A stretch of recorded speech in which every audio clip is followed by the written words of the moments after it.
ఈరోజు మా ప్రెస్ మిత్రులందరినీ కూడా ప్రత్యేకించి క్షమించమని కోరుతా ఉన్నా. మీకు కూడా కుర్చీలు మాకు కూడా కుర్చీలు కాకపోతే నెక్స్ట్ టైం కొంచెం మంచిగా ఆర్గనైజ్ చేసుకుంటాం. ఇబ్బంది అయినందుకు క్షమించాలని కోరుతున్నాను. ఒకటి.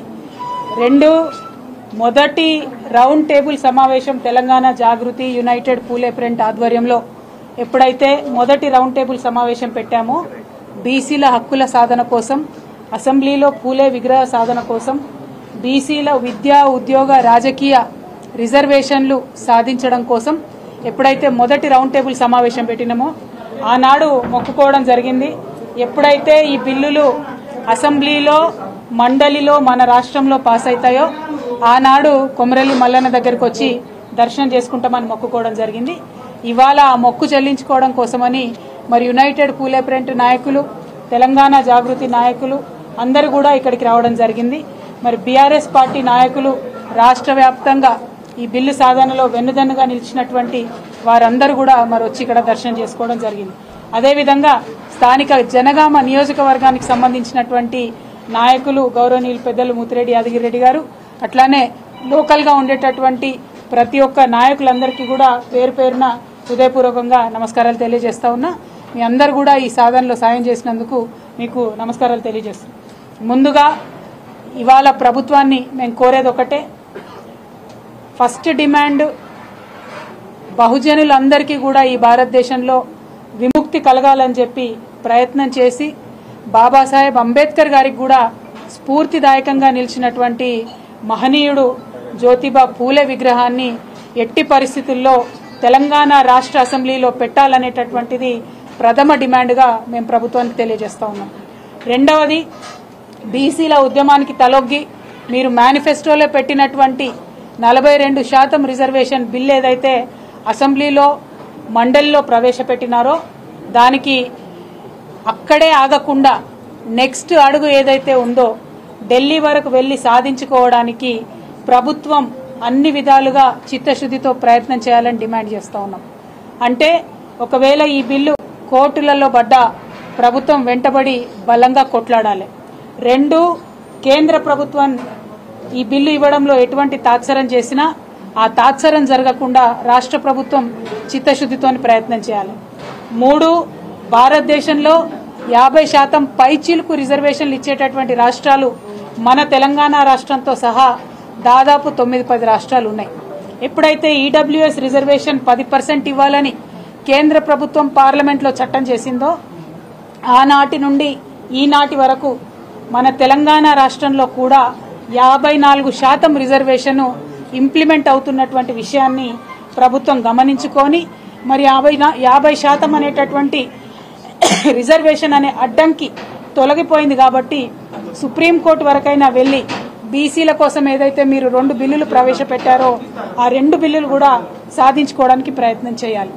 ఇవాళ ప్రభుత్వం బీసీల కోసం బిల్లు పెట్టాలి అనేటటువంటి ఆలోచన వచ్చేలాగా తమ పోరాట పటిమ చూపించినటువంటి ప్రతి ఒక్క యూపీఎఫ్ నాయకుడికి కూడా పేరు పేరున నేను మనస్ఫూర్తిగా ఉద్యమాభినందనలు తెలియజేస్తా ఉన్నాను. అదేవిధంగా తెలంగాణ జాగృతి నాయకులకి, అదేవిధంగా బీఆర్ఎస్ పార్టీ నాయకులకి, అదేవిధంగా రాష్ట్రంలో ఉన్నటువంటి అందరూ ప్రజాస్వామ్యాన్ని కాంక్షించే వారందరికీ కూడా మనస్ఫూర్తిగా నేను కృతజ్ఞతలు తెలియజేస్తా ఉన్నాను. ఎందుకంటే సమాజం పరిణితి చెందుతున్న కొద్దీ విస్మరించబడ్డటువంటి వర్గాలన్నీ కూడా ముందుకు రావాల్సినటువంటి అవసరం ఉన్నది. దాన్ని మనమందరం కూడా మనస్ఫూర్తిగా హృదయాంతరాల్లోంచి కూడా ఆహ్వానించి యాక్సెప్ట్ చేసి దానికి తగినటువంటి రాజ్యాంగపరమైనటువంటి హక్కులు కల్పించాల్సినటువంటి బాధ్యత మనందరి మీద కూడా ఉన్నది. కాబట్టి బీసీ బిల్లు అంటే ఇది బీసీల లొల్లి కాదు. బీసీ బిల్లు అంటే అది ఎస్సీల లొల్లి, అది ఎస్టీల లొల్లి, అది రెడ్డిల లొల్లి, అది వెల్మల లొల్లి, అందరూ అగ్రవర్ణాల లొల్లి, అట్లానే అందరికన్నా ఎక్కువ మా ఆడబిడ్డల లొల్లి. ఎందుకంటే భారతదేశంలో ఆడబిడ్డలకు బీసీలకు రాజ్యాంగంలో హక్కులు కల్పించుంటే ఈ పాడికే మన దేశం అమెరికా అభివృద్ధిలో దాటిపోయి ఉండేదని బలంగా నేను విశ్వసిస్తా ఉన్నాను. ఆనాడు మనకు హక్కులు దక్కలేదు. ఇవాళ హక్కులు దక్కడంలో పోరాటం చేయడంలో తెలంగాణ నుంచే ఒక ఉద్యమ పొలికేక లేచింది, ఒక ముందడుగు పడ్డది. రేపటి నాడు ఈ తెలంగాణలో పడ్డ ముందడుగు దేశవ్యాప్తంగా కూడా చుట్టి రావాలి. దేశవ్యాప్తంగా కూడా బీసీల హక్కుల కోసం మనందరం కూడా పోరాటం చేయాలి. మరి మల్లన్న స్వామి సన్నిధిలో ఈ మాట చెప్తా ఉన్నామంటే అది మామూలు విషయం కాదు. ఆ కొమరెల్లి మల్లన్న దయ ఉంటే ఏదైనా కూడా సాధించుకుంటాం.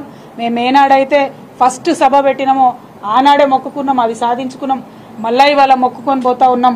ఖచ్చితంగా దేశవ్యాప్తంగా ఉన్న బీసీలకు ఒక వేగు చుక్కలాగా తెలంగాణలో ప్రారంభమైన ఈ బీసీ ఉద్యమం తొవ్వ చూపుతుంది. దానికి యునైటెడ్ పూలే ఫ్రంట్ తెలంగాణ జాగృతి ముందు వరుసన కాగడతో నిలబడి దారి చూపుతుందని కూడా ఈ సందర్భంగా తెలియజేస్తూ, మరి ఇవాళ ఇక్కడ కొమరెల్లి మల్లన్న సన్నిధిలో మనం కూర్చొని మాట్లాడుకుంటా ఉన్నామంటే కొమరెల్లి మల్లన్న అంటే మన తెలంగాణ ప్రజలకు వరాల మూటగా మనం భావిస్తాం. కానీ ఉమ్మడి ఆంధ్రప్రదేశ్ రాష్ట్రంలో మన మల్లన్న కూడా కొద్దిగా విస్మరించబడ్డాడని చెప్పక తప్పని విషయం. ఎందుకంటే ఇన్నేళ్లు తెలంగాణ రాకముందు 3-4 కోట్లు కూడా వార్షిక ఆదాయం ఉండకపోతుండే. తెలంగాణ రాష్ట్రం వచ్చినాక గౌరవ ముఖ్యమంత్రి వర్యులు, ఆనాటి ముఖ్యమంత్రి వర్యులు కేసీఆర్ గారు మల్లన్న స్వామికి 13 ఎకరాల భూమి మొదలు ఉండే, అది కూడా కొద్దిగా ఇబ్బందులలో ఉండే. మొదల 13 ఎకరాల భూమి వివాదాన్ని 19 ఎకరాల భూమి వివాదాన్ని పరిష్కరించి మల్లన్న స్వామికి మాన్యం ఉండాలి అని చెప్పి 136 ఎకరాల భూమిని మల్లన్న స్వామికి ప్రభుత్వం తరఫున ఇచ్చి ఆల్మోస్ట్ తిరుపతిలో ఎట్లా అయితే వసతి గృహాలు ఉంటాయో అట్లా ఉండాలి మా మల్లన్న స్వామి దేవాలయం అని చెప్పి కేసీఆర్ గారు కలలు కన్నారు. దానికి తగ్గట్టుగా మేము వస్తుంటే తొవ్వల చూసినాం. గుట్ట మీద దాదాపు 50 గదులతోని ఇవాళ సత్రాల నిర్మాణం అవుతా ఉన్నాయి. మల్లన్న స్వామి దగ్గరకు వచ్చేటటువంటి రోడ్లు స్వయంగా కేసీఆర్ గారు నిలబడి మరి రోడ్లు అన్ని సైడ్లు బాగుండాలని చెప్పి రోడ్లు వేయించడం, స్వామివారి ఆలయానికి సంబంధించి అన్ని రకాల కార్యక్రమాలు సమయానికి జరిగేటట్టుగా ఆలోచన చేయడం.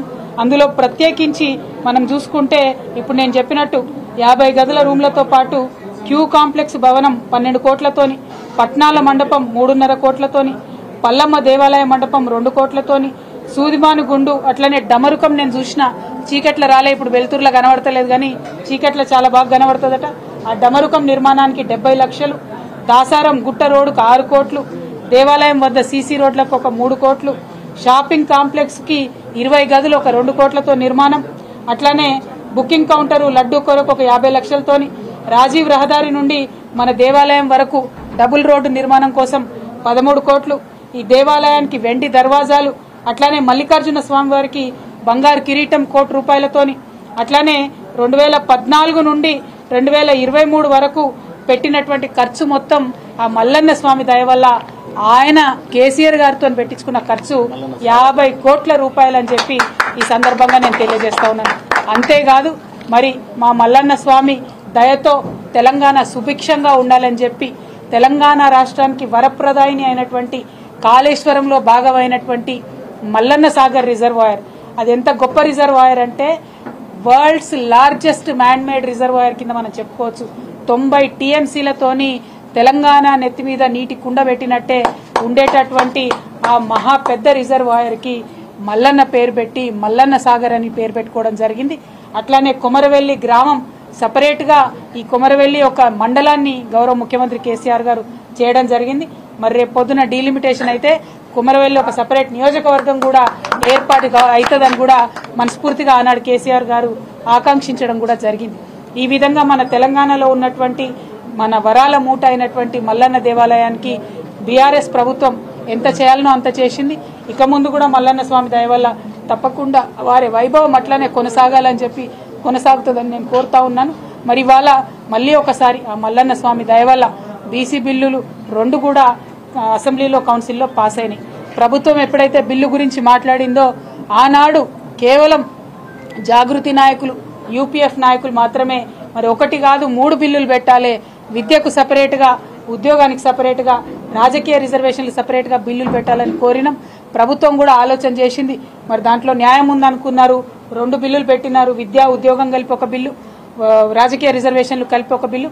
సో త్వరితగతిన ఇవి సాధించుకోవడానికి తప్పకుండా మేము ప్రయత్నం చేస్తాం. మరి వాళ్ళు ఈ ప్రెస్ మీట్లో పాల్గొన్నటువంటి స్థానిక నాయకుడైనటువంటి కొట్టాల యాదగిరి గారిని, మా మహేందర్ అన్నను, మా కుమారస్వామి అన్నను, మా గోపు సదానందం అన్న గారిని, తమ్ముడు అశోక్ యాదవ్, తమ్ముడు దత్తాత్రేయ, మా కీర్తి లత గౌడ్ చెల్లి, అట్లానే మా హరి అన్న వడ్డెర సంఘం, అట్లానే విజయేంద్ర అన్న, సాల్వాచారి గారు, మా శ్రీనివాస్ గారు, మా కుమ్మరి రాము గారు, సేవెల్లి సంపత్ గారు మాజీ చైర్మన్ చేసినారు, భిక్షపతి గారు స్థానిక నాయకులు, మండలాధ్యక్షులు, అట్లానే అన్న పూసల సంఘం సీనన్న గారు, మా ఎంబీసీ నాయకులు నరహరి గారు, చెల్లి పేరు మానస గారు, అట్లానే మా సుమిత్రమ్మ గారు, ఇట్లా యూపీఎఫ్ లో పోరాటం చేసి పాల్గొన్నటువంటి మహిళలందరికీ కూడా పేరు పేరున హృదయపూర్వకంగా నా నమస్కారాలు తెలియజేస్తూ, మరి ముఖ్యంగా ప్రెస్ మిత్రులకు ఇబ్బంది జరిగినందుకు క్షమించమని కోరుతూ థ్యాంక్ యూ. జై తెలంగాణ, జై కేసీఆర్, జై బీసీ, జై బీసీ, జై భీమ్, జై పూలే.